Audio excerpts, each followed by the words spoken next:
ವಕ್ಫ್ ಹೋರಾಟವನ್ನು ಭಾರತೀಯ ಜನತಾ ಪಕ್ಷ ತನಗಿರುವ ಇತಿಮಿತಿ ಶಕ್ತಿ ಗೋಜಲುಗಳ ಮಧ್ಯೆಯೇ ಪ್ರಾರಂಭ ಮಾಡಿಕೊಂಡಿದೆ. ನಮ್ಮ ಭೂಮಿ ನಮ್ಮ ಹಕ್ಕು, ನಮ್ಮ ತೆರಿಗೆ ನಮ್ಮ ಹಕ್ಕು. ಸರ್ಕಾರದ ವಿರುದ್ಧ ರಾಜ್ಯಾದ್ಯಂತ ಪ್ರತಿಭಟನೆಯನ್ನು ನಡೆಸಿದೆ. ಬೆಂಗಳೂರು, ಬೆಳಗಾವಿ, ಮಂಗಳೂರು, ಮಂಡ್ಯ, ದಾವಣಗೆರೆ, ಮಡಿಕೇರಿ, ವಿಜಯಪುರ ಹೀಗೆ ಎಲ್ಲ ಕಡೆ ಜಿಲ್ಲಾ ಕೇಂದ್ರಗಳಲ್ಲಿ. ಫ್ರೀಡಂ ಪಾರ್ಕಲ್ಲಿ ಬಿಜೆಪಿ ನಾಯಕರು ಇವತ್ತು ಪ್ರೊಟೆಸ್ಟ್ ಮಾಡಿದ್ರು, ಸರ್ಕಾರದ ಧಿಕ್ಕಾರಕ್ಕೆ ಹೋಗಿದ್ರು, ಜಮೀರ್ ರಾಜೀನಾಮೆಯನ್ನು ಆಗ್ರಹಿಸಿದ್ರು. ಇವತ್ತು ನಾವು ಸುಮ್ಮನೆ ಇದ್ದರೆ ನಾಳೆ ವಿಧಾನಸೌಧ, ಕಬ್ಬನ್ ಪಾರ್ಕು, ದೇವಸ್ಥಾನ ಎಲ್ಲ ನಮ್ಮದೇ ಅಂದ್ಬಿಡ್ತಾರೆ, ಎಚ್ಚೆತ್ತುಕೊಳ್ಳಿ ಅಂತ ಹಿಂದೂಗಳು ಅಂತ ಕರೆ ಕೊಟ್ಟರು. ವಕ್ಫ್ ಬೋರ್ಡನ್ನು ಕ್ಯಾನ್ಸರ್ ಎಂದು, ಬಕಾಸುರ ಎಂದು ಮತ್ತು ಏನೇನೋ ಅವರು ತೋಚಿದ ಪದಗಳಲ್ಲಿ ಬಣ್ಣಿಸಿದ್ರು. ಶ್ರೀರಾಮ ಸೇನೆ ಕಾರ್ಯಕರ್ತರು ಜಮೀರ್ ಕಚೇರಿಗೆ ಮುತ್ತಿಗೆ ಹಾಕುವ ವಿಫಲ ಯತ್ನವನ್ನು ನಡೆಸಿದ್ರು. ಈ ಮಧ್ಯೆ ಕುಮಾರಸ್ವಾಮಿದು ಕರಿಯ ಪ್ರಶ್ನೆಗೆ ಜಮೀರ್ ವಿರುದ್ಧ ಕ್ರಮ ಆಗಿಲ್ಲವೇನೋ ಎಂಬಂತಹ ಅರ್ಥ ಬರುವ ರೀತಿಯಲ್ಲಿ ಗೃಹ ಸಚಿವರು ಪರೋಕ್ಷವಾಗಿ ಅಸಮಾಧಾನವನ್ನು ಹೊರಹಾಕಿದ್ದಾರಂತೆ. ಯಾಕಂದರೆ ಇದು ನೇರವಾಗಿ ಹಾಕಿದ್ದಾರೆ ಅಂದರೆ ನಾಳೆ ಅವರು ಕ್ಲಾರಿಫಿಕೇಷನ್ ಕೊಟ್ಬಿಡ್ತಾರೆ. ಆಮೇಲೆ ನಾನು ಹಂಗೆ ಹೇಳಲಿಲ್ವಲ್ಲ, ನಾನು ಹೇಳಿದ್ದು ಅಂತ ಬೇರೆ ಕ್ಲಾರಿಫಿಕೇಷನ್ ಕೊಟ್ಬಿಡ್ತಾರೆ, ಅದಕ್ಕೆ ಹಂಗೆ ಹೇಳಿದ್ದೀನಿ. ಬಟ್ DCM ಮಾತ್ರ ಎಂದಿನಂತೆ ಅವ್ರಿಗೆ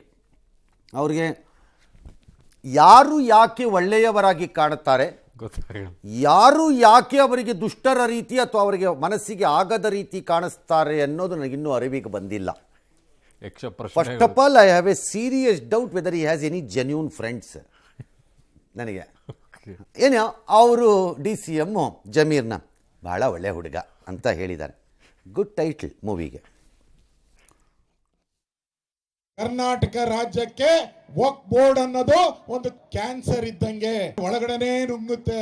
ಸಿದ್ದರಾಮಯ್ಯ ಬಂದ ಮೇಲೆ ಮುಸಲ್ಮಾನರಿಗೆ 2 ಕೊಂಬ್ ಬಂದ್ಬಿಟ್ಟಿದೆ. ಸಿದ್ದರಾಮಯ್ಯ ಅಹಿಂದ ಹೋಯ್ತು, ಈಗ ಹಿಂದ ಇಲ್ಲ, ಈಗ ಮುಸಲ್ಮಾನರ ಚಾಂಪಿಯನ್ ಆಗಕ್ಕೆ ಹೊರಟವ್ರೆ. ಅದಕ್ಕೆ ಬರಬೇಕು ಸೂಪರ್ ಮ್ಯಾನ್ ನರೇಂದ್ರ ಮೋದಿ ಅವರು, ಸೂಪರ್ ಮ್ಯಾನ್ ಆಗಿ ಬರಬೇಕು. ವಕ್ಫ್ ಟ್ರಿಬ್ಯುನಲ್ ಅಲ್ಲಿ ಯಾರಿರ್ತಾರೆ?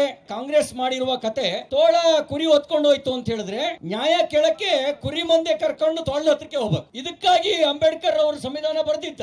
ನಿಮ್ಗೆ ಒಂದು ಮಾತನ್ನು ನೆನಪಿಸಬೇಕಾಗುತ್ತೆ, 1947 ಆ ಸಂವಿಧಾನದ ಜೊತೆನಲ್ಲಿ ಇರೋಕ್ಕಾಗಲ್ಲ ಅನ್ನೋರೆಲ್ಲರೂ ಪಾಕಿಸ್ತಾನಕ್ಕೆ ಹೋದ್ರು. ಇಲ್ಲಿ ಸಂವಿಧಾನವನ್ನು ಸರ್ ಜಬೀರ್ ಅವ್ರದ್ದು ಯಾವುದೇ ಕ್ರಮ ಆಗ್ಲಿಲ್ವಲ್ಲ ಸರ್? ಅದು ನಮ್ಮ ಅಧ್ಯಕ್ಷರು ಮತ್ತು ಡಿಸಿಪ್ಲಿನರಿ ಕಮಿಟಿ ಅದು ಅವ್ರಿಗೆ ಬಿಟ್ಟಿದ್ದು, ಪಕ್ಷದ ವಿಚಾರ ಅಧ್ಯಕ್ಷರಿಗೆ ಬಿಟ್ಟಿದ್ದು, ಅವ್ರ ತೀರ್ಮಾನ ತಗೊಳ್ತಾರೆ. ಇಂತಹ ದೊಡ್ಡ ವಿಚಾರ ಆದಾಗ್ಲೂ ಕೂಡ ಕರ್ಸೋದಕ್ಕೆ ಅವ್ರಿಗೆ ಬಿಟ್ಟಿದ್ದು. ಜಮೀರ್ ಅಹಮದ್ ಹೇಳಿಕೆಯನ್ನು ಖಂಡನೆ ಮಾಡ್ತಾ ಇದ್ದಾರೆ, ನೀವು ಇವಾಗ ಹೇಳಿದ್ರೆ ನಾನು ಪಾರ್ಟಿ ಪ್ರೆಸಿಡೆಂಟ್ ಹೇಳಿದ್ದೀನಿ, ನನಗಿನ್ನ ಇನ್ಯಾರೇ ಬೇಕು. ನಾನೇ ಒಂದು ವಾರದ ಮುಂಚಿತವಾಗೇನೆ ಅವ್ನು ತಿಳುವಳಿಕೆ ಹೇಳಿದ್ದೀನಿ, ಆತನಿಗೂ ಅರಿವಾಗಿದೆ, ಕ್ಷಮಾಪಣೆನೂ ಕೇಳಿದ್ದಾರೆ. Nothing doing. ಓಕೆ ಸರ್, ಈ ವಕ್ಫ್ ವಿಚಾರ ಮಾತ್ರ ಸರ್ಕಾರ ಇನ್ನೂ ಯಾವುದೇ ರೀತಿಯಾದಂಥ ಹೆಜ್ಜೆಯನ್ನು ಇಡ್ತಾ ಇಲ್ಲ. ಬರೀ ಒಂದು ಮೀಟಿಂಗನ್ನು ಮಾಡ್ಬಿಟ್ಟು ರೈತರದ್ದು ಯಾವ್ದು ಜಮೀನು ತಗೋಬೇಡಿ ಅಂತ ಹೇಳಿತ್ತು.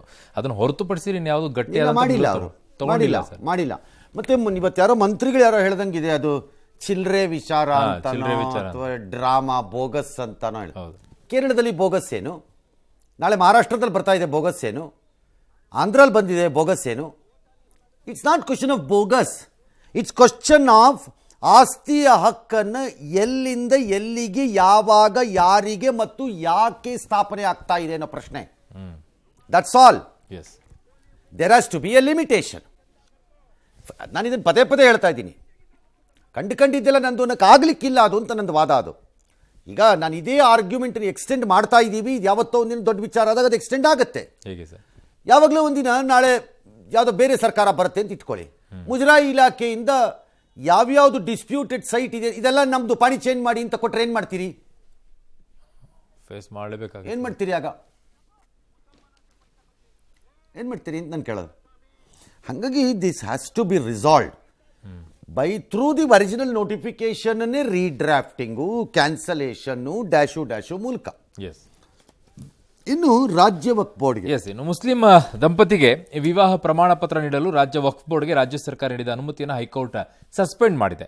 ರಾಜ್ಯ ಸರ್ಕಾರ ಮತ್ತು ವಕ್ಫ್ ಬೋರ್ಡ್ಗೆ ನೋಟಿಸ್ ನೀಡಿದೆ. ಬೆಂಗಳೂರಿನ ಆಲಂ ಪಾಷಾ ಸಲ್ಲಿಸಿದಂತ PIL ಅರ್ಜಿ ವಿಚಾರಿಸಿದಂತ ಹೈಕೋರ್ಟ್ ಮ್ಯಾರೇಜ್ ಸರ್ಟಿಫಿಕೇಟ್ ವಿತರಿಸಲು ವಕ್ಫ್ ಬೋರ್ಡ್ಗೆ 2023 ಆಗಸ್ಟ್ನಲ್ಲಿ ನೀಡಿದಂತ ಸರ್ಕಾರದ ಆಕ್ಷೇಪಾರ್ಹ ಆದೇಶವನ್ನ ಮುಂದಿನ ವಿಚಾರಣೆವರೆಗೂ ಅಮಾನತಿನಲ್ಲಿ ಇಡಲಾಗ್ತಾ ಇದೆ. ಅಲ್ಲಿಯವರೆಗೂ ಯಾರಿಗೂ ಕೂಡ ವಿವಾಹ ಪ್ರಮಾಣ ಪತ್ರ ನೀಡುವಂತಿಲ್ಲ ಅಂತ ಆದೇಶವನ್ನ ಹೊರಡಿಸಿದೆ. ವಕ್ಫ್ ಬೋರ್ಡ್ ನೀಡುವ ವಿವಾಹ ಪ್ರಮಾಣ ಪತ್ರವನ್ನ ಯಾವುದೇ ಅಧಿಕೃತ ಉದ್ದೇಶಕ್ಕೆ ಸಿಂಧುವಾದ ಪ್ರಮಾಣ ಪತ್ರ ಅಂತ ಬಳಕೆ ಮಾಡೋದನ್ನ ಪಾಯಿಂಟ್ ಈಸ್, ನನಗಿದು ಹೆಂಗೆ ನಮ್ಮನ್ನು ತಪ್ಪಿಸ್ಕೋತು ಅಂತಲೇ ನಂಗೆ ಗೊತ್ತಾಗ್ತಿಲ್ಲ. ಈ ಆದೇಶ ನಮಗೆ ಗೊತ್ತಾಗಿದ್ದಾಗ ನಾವು ಆಗಲೇ ಹೇಳ್ಬೋದಾಗಿತ್ತು ಇದನ್ನೆಲ್ಲ. How does Waqf board become a judicial body? That is the problem of ಪ್ರಾಪರ್ಟಿನಲ್ಲೂ ಟ್ರಿಬ್ಯುನಲ್. ಅಲ್ಲಿಗೆ ತಂದಿ ಅಲ್ಲೇ ವಾಪಸ್ ಹೋಗ್ತಾ ಇದ್ದೀರಿ ನೀವು. Can Waqf board become a parallel to government? ಪ್ರಾಪರ್ಟಿಲೂ ಇದೇ ಆಗಿರೋದು.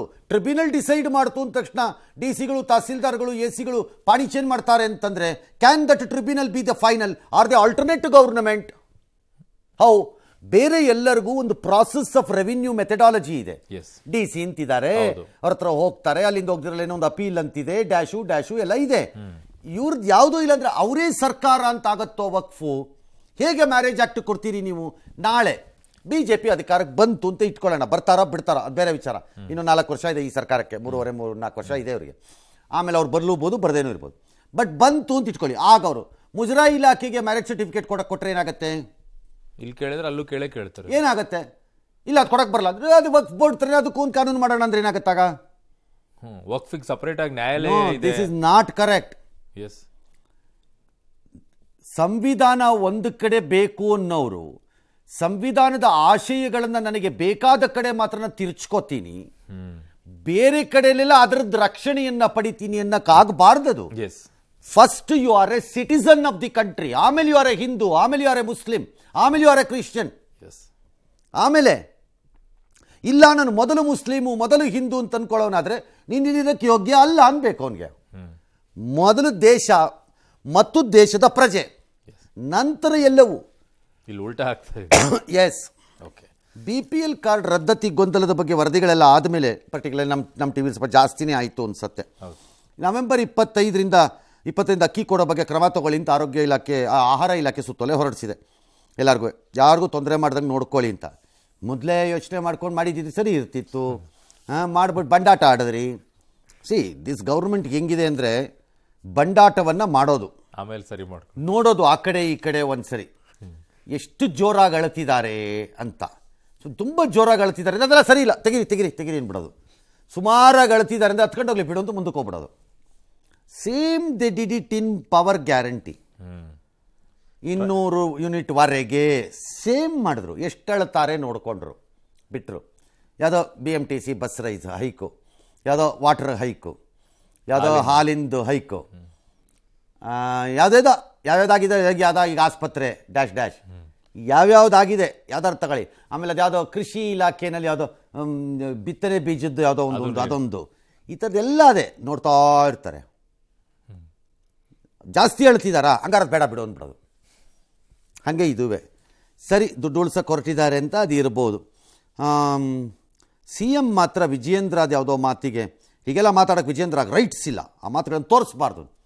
ರೈಟ್ಸನ್ನು ಚೀಫ್ ಮಿನಿಸ್ಟರ್ ಕೊಡಕ್ಕೆ ಬರಲ್ಲ, ಮತ್ತು ತೋರಿಸಬಾರ್ದು ಅಂತ ನಮಗೆ ಹೇಳೋಕ್ಕಾಗಲ್ಲ. ಕಾರಣ ನೀವು ಹೇಳಿದ್ದನ್ನು ನಾನು ಕೇಳಕ್ಕೆ ರೆಡಿ ಇದ್ದೀನಿ. ಅವ್ರು ಹೇಳಿದ್ದನ್ನು ಕೇಳೋದು, ನೀವು ಹೇಳಿದ್ದನ್ನು ನಾನು ನಾಳೆಯಿಂದ ಪ್ರಾಂಪ್ಟಾಗಿ ಫಾಲೋ ಮಾಡ್ತೀನಿ, ಬೇಕಾರೆ ನಾನು ತೋರಿಸಲ್ಲ ಅಂತೀನಿ. ಯಾರು ಒಬ್ರು BJP ಬಂದು ಆ ರಾಹುಲ್ ಗಾಂಧಿ ಇದೆಲ್ಲ ತೋರಿಸ್ಬಾರ್ದು, ರಾಹುಲ್ ಗಾಂಧಿ ತೋರಿಸಿದ್ರಬಾರ್ದು, ನಿಲ್ಲಿಸ್ಬೋದು ಹೇಳಿ ಅಷ್ಟೇ. ಮಗನನ್ನು CM ಮಾಡಕ್ಕೆ ಹೊರಟಿದ್ದಾರೆ ಯಡಿಯೂರಪ್ಪ. ಏನಿದೆ ಅದರಲ್ಲಿ ಅಂತ ಕೇಳೋದು. ಸೋನಿಯಾ ಗಾಂಧಿ ಅವರು ರಾಹುಲ್ ಗಾಂಧಿ ಪ್ರೈಮ್ ಮಿನಿಸ್ಟರ್ ಆಗಬೇಕು ಅಂತ ಆಸೆ ಇಲ್ವೇ? ಸಹಜವಾಗಿ ಅದಕ್ಕೆ ಇಲ್ವಾ? ಹೌದು, ಇಲ್ವಂತ ಅವರು ಸಹಜವಾಗಿ ಇದೆ. ಮತ್ತೆ ಕರುಣಾನಿಧಿ ಮಗ ಸ್ಟಾಲಿನ್ಗೆ ತನ್ನ ಮಗನ CM ಮಾಡಬೇಕು ಅಂತ ಆಸೆ ಇಲ್ವಾ? ಇಟ್ಕೊಂಡಿರ್ತಾರೆ. ಇಲ್ವಂತ ಆಸೆಗಳು. ಮತ್ತೆ ನಿಮ್ಮ ಪಕ್ಷದಲ್ಲೇನೆ ನನ್ನ ಮಗ ಗೆಲ್ಲಬೇಕು, ನನ್ನ ಮಗ ಸೋಲ್ಬೇಕು, ನನ್ನ ಮಗ ಮುಂದಕ್ಕೆ ಬರಬೇಕು, ನನ್ನ ಮಗ ಮಂತ್ರಿ ಆಗಬೇಕು ಅಂತ ಯಾರಿಗೂ ಆಸೆ ಇಲ್ವಾ? ಹಾಗ ಅವ್ರಿಗೂ ಒಂದು ಆಸೆ ಅಷ್ಟೇ. ನಿಜವಾಗ್ಲೂ ಕೂಡ ಕಾಳಜಿ ಇದ್ದಿದ್ರೆ ಈ ರೀತಿ ಏಕಾಏಕಿ ಇವತ್ತು ತೆಗ್ದಾಕ್ತಕ್ಕಂಥ ಕೆಲಸ ಮಾಡ್ತಾ ಇದ್ದಾರೆ. ಇದರಲ್ಲಿ 2 ಲಾಭ ಇದೆ ರಾಜ್ಯ ಸರ್ಕಾರಕ್ಕೆ. 20 ಲಕ್ಷ BPL ಕಾರ್ಡ್ ಅನ್ನ ಕತ್ರಿ ಹಾಕಿದ್ರೆ ಗೃಹಲಕ್ಷ್ಮಿ ಕೊಡ್ತಕ್ಕಂತ ಹಣ ಇವರಿಗೆ ಉಳಿತಾಯ ಆಗ್ತದೆ. ಮತ್ತೊಂದು ಕಡೆ ಸಾವಿರಾರು ಕೋಟಿ ಒಂದ್ ಕಡೆ ಲ್ಯಾಂಡ್ ಜಿಯಾದ ಆಯ್ತು, ಈಗ ರೇಷನ್ ಕಾರ್ಡ್ ಜಿಯಾದ ಶುರು ಮಾಡ್ಬಿಟ್ಟವ್ರು. ಈ ಸರ್ಕಾರ ಹೇಳ್ತದೆ ಯಾರಾದ್ರೂ ಕಿತ್ತಾಕಿದ್ರೆ ಅರ್ಜಿ ಹಾಕು ಅಂತ. ಯಾಕ್ರಿ ಅರ್ಜಿ ಇಲ್ಲ, ನಾವೇನ್ ಪಡಿತರ ಚೀಟಿ ಕಡಿಮೆ ಮಾಡಿ ಅಂತ ಹೇಳಿದ್ವಾ? ನಾವೇನ್ ಹೇಳಲಿಲ್ಲ, ಇವರೇ ತೀರ್ಮಾನ ತಗೊಂಡ್ರು. ಇನ್ಕಮ್ ಟ್ಯಾಕ್ಸ್ ಕಟ್ಟತಕ್ಕಂಥವ್ರು ಸರ್ಕಾರಿ ನೌಕರಿ ಕೂಡ ಕಾಯ್ತದೇನ್ರಿ ಅದ್ರಲ್ವೇ? ಯಡಿಯೂರಪ್ಪನ ಮಗ ವಿಜಯೇಂದ್ರ ಅವ್ರು ಮುಖ್ಯಮಂತ್ರಿ ಮಾಡಕ್ ಹೊರಟಿದ್ದಾರೆ. ಯಡಿಯೂರಪ್ಪ ಅವ ಹೇಳ್ತಾನೆ, ಯಡಿಯೂರಪ್ಪನ ಮಗ ಅವ್ರಿಗೆ ವಾಟ್ ಮಾರಲ್ ರೈಟ್ ಈ ಹ್ಯಾಸ್? ನೀವು ತೋರಿಸಲೇಬಾರದು ಅವ್ರಿಗೆ, ಅವ್ರ ಸ್ಟೇಟ್ಮೆಂಟ್ ಹಾಕ್ಬಾರದು. ಕಾಂಗ್ರೆಸ್ನವರು ಪಾಪಿಗಳು, ಅವರ ಪಾಪಿಗಳು ನಾವು ತೋರಿಸಲೇಬಾರದು. ಜನಗಳಿಗೆ ಸತ್ಯತೆ ಗೊತ್ತಾಗಬೇಕಲ್ಲ, ಅವ್ರ ಸತ್ಯತೆ ಹೇಳ್ತಾ ಇದ್ದಾರಾ? ನೀವು ಪೊಲಿಟಿಕಲಿ ಅಟ್ಯಾಕ್ ಮಾಡ್ಕೊಳ್ಳಿ ಚೀಫ್ ಮಿನಿಸ್ಟರ್ ಸರ್, ತೋರಿಸ್ಬೇಡಿ ಗಿರಿಸ್ಬೇಡಿ ಅಂತೆಲ್ಲ ಹೇಳಕ್ ಬರಲ್ಲ. ಯಾಕಂದ್ರೆ ನೀವು ಪಾಪಿಗಳು ಅಂತ ಅವ್ರಂತಾರೆ, ನೀವು ಬಿಜೆಪಿ ಅವ್ರಿಗೆ ಅವ್ರಿಗೆ ಏನೇನೋ ಹೇಳಿರ್ತೀರಿ. ರಾಕ್ಷಸರು, ನರ ರಾಕ್ಷಸರು, ಬ್ರಹ್ಮ ರಾಕ್ಷಸರು, ಯಾವ್ಯಾವ್ದೋ ಎಲ್ಲ ಹೇಳಿರ್ತೀರಿ. ಅದೆಲ್ಲ ಹೇಳಕ್ಕಾಗಲ್ಲ. ಕೊಲೆಗಡುಕರು ಅಂತಾನು ಬಂದ್ಬಿಟ್ಟು ಕೊಲೆಗಡುಕರು ಅದೆಲ್ಲ ಹೇಳಾಗಿದೆಯಪ್ಪ. ಓಕೆ. ಇನ್ನು ಶೀಘ್ರದಲ್ಲೇ ರಾಜ್ಯ ಸಂಪುಟಕ್ಕೆ ಸರ್ಜರಿ ನಡೆಯುತ್ತೆ ಅನ್ನುವಂಥ ಸುದ್ದಿ ಓಡಾಡ್ತಾ ಇದೆ. ಅಬಕಾರಿ ಮಂತ್ರಿ ಆರ್ ವಿ ತಿಮ್ಮಾಪುರ್ ಅವ್ರ ತಲೆದಂಡ. ಯಾಕಂದ್ರೆ ಅವ್ರ ಮೇಲೆ ಆರೋಪ ಬಂತಲ್ವಾ, 700 ಕೋಟಿ ಮಹಾರಾಷ್ಟ್ರದಲ್ಲೆಲ್ಲ ಚರ್ಚೆ ಆಗ್ಬಿಡ್ತು. ಹಾಗಾಗಿ ಸುದ್ದಿ ಹರಿದಾಡ್ತಾ ಇದೆ. ಇದರ ಮಧ್ಯದಲ್ಲಿ ಪರಮೇಶ್ವರ್ ಅವರು ಒಂದು ಸರ್ಕಾರದ ಉಳಿವಿನ ಬಗ್ಗೆ ಮಾತಾಡ್ಬಿಟ್ಟಿದ್ರು. ಸೊ ಹಾಗಾಗಿ ಅದು ಬಿಜೆಪಿ ಅಸ್ತ್ರ ಮಾಡ್ಕೊಂಡ್ಬಿಡ್ತು. ಇಲ್ಲ ರೀ, ಅದೇನಿಲ್ಲ, ನಾನು ಹೇಳಿದ್ದೆ ಬೇರೆ ಅರ್ಥದಲ್ಲಿ ಅಂತ ಅವರು ಸಮಜಾಯಿಸಿ ಕೊಟ್ಟಿದ್ದಾರೆ. ಇನ್ನೊಂದು ಕಡೆಗೆ ಬೆಂಗಳೂರಿನ ಒಕ್ಕಲಿಗರ ಸಂಘ ಸಭೆಯಲ್ಲಿ ಮುಂದಿನ ಸಿಎಂ ಕುಮಾರಸ್ವಾಮಿ ಅನ್ನೋ ಘೋಷಣೆ ಮೊಳಗಿದೆ. ಆಲ್ ರೈಟ್, ನೀವು ಯಾರನ್ನಾರು ಕೈ ಬಿಡಿ, ಯಾರನ್ನಾರು ಇಟ್ಕೊಳ್ಳಿ. ಬಟ್ ಇಷ್ಟು ಬೇಗ 2 ವರ್ಷದ ಒಳಗಡೆ ಈ ಚರ್ಚೆಗೆ ಬಂದು ಆಸ್ಪದ ಕೊಡ್ತಾ ಇದೆ. ಏನು ಸಂಪುಟ ಪುನರ್ರಚನೆ? 2 ವರ್ಷ ಇಸ್ ಎ ಡೀಸೆಂಟ್ ಟೈಮ್. ಯಾಕೆ 2 ವರ್ಷದವರೆಗೆ ಯಾರು ಮಾಡೇ ಇಲ್ವಾ? ಹಂಗಾರೆ ಅಲ್ಲ, ಮಾಡಿದ್ದಾರೆ. ಟಾಕಿಂಗ್ ಅಲ್ಲ, ಮಾಡಿದ್ದಾರೆ, ಇಲ್ಲ ಅಂತ ಹೇಳ್ತಾ ಇಲ್ಲ. ಇವ್ರದ್ದು ಇದ್ದಿದ್ದು 2.5 ಟರ್ಮ್ ಅಲ್ಲಿ ಇತ್ತು. ಅದು ಬೇರೆ ವಿಚಾರ. ಹಂಗಂದ್ಬಿಟ್ಟು ನಿಮ್ಗೊಂದು ಈಗ ಉದ್ಯೋಗ ಇದೆ, ನೀವು ಮಾಡಿದ್ದೆಲ್ಲ ಸಹಿಸ್ಕೊಂಡು ಕುತ್ಕೊಳಕ್ಕಾಗತ್ತೆ ಅನ್ಕೊಂಡಿದ್ದೀರಾ? ಹಂಗಾರೆ ಇಲ್ಲ, ಯಾವ್ದಕ್ಕೆ ಸಹಿಸ್ಕೊಳ್ಳಿ. ನಾನು ಉದ್ಯೋಗದಲ್ಲಿ ಇದ್ದೆಪ್ಪ, ನನಗೆ ಸಹಿಸ್ಕೊಳ್ತಾರ ಅಲ್ಲಿ? ಯಾರು ಕಂಪ್ನಿಗಳು ಹಾಗೆ ಇದುವೇ. ಅವನಿಗೊಂದು ಉದ್ಯೋಗ ಕೊಟ್ಟಿದ್ದಾರೆ, ಅವನಿಗೊಂದು ಕಾಂಟ್ರಾಕ್ಟ್ ತರ. ಈಗ ಯಾರಿಗೋ 3 ವರ್ಷಕ್ಕೆ ಕಾಂಟ್ರಾಕ್ಟ್, 4 ವರ್ಷಕ್ಕೆ ಕಾಂಟ್ರಾಕ್ಟ್, ಮಧ್ಯದಲ್ಲಿ ನೀನು ಏನು ಮಾಡೋದು ಸಹಿಸ್ಕೊತೀವಿ ಅಂತಿದೆಯಾ? ಅಲ್ಲ, ಯಾಕೆ ಈ ಪ್ರಶ್ನೆ ಬಂತು ಅಂದ್ರೆ ನಾಗೇಂದ್ರ ಅವ್ರನ್ನ ಮತ್ತೆ ವಾಪಸ್ ತಗೊಳ್ತೀವಿ, ಬೇರೆ ವಿಚಾರ ರೀ. ಈಗ ಸಿದ್ದರಾಮಯ್ಯನವ್ರ ಮೇಲೆ ಅದೇ ಇದಕ್ಕೆ ಹೇಳ್ತಿರೋದು, ಡ್ರಾಪ್ಗೆ ಹೇಳ್ತಿರೋದು ಅಷ್ಟೇ. ಮಾಡ್ತಾರೋ ಬಿಡ್ತಾರೋ ನನಗೇನು ಗೊತ್ತು.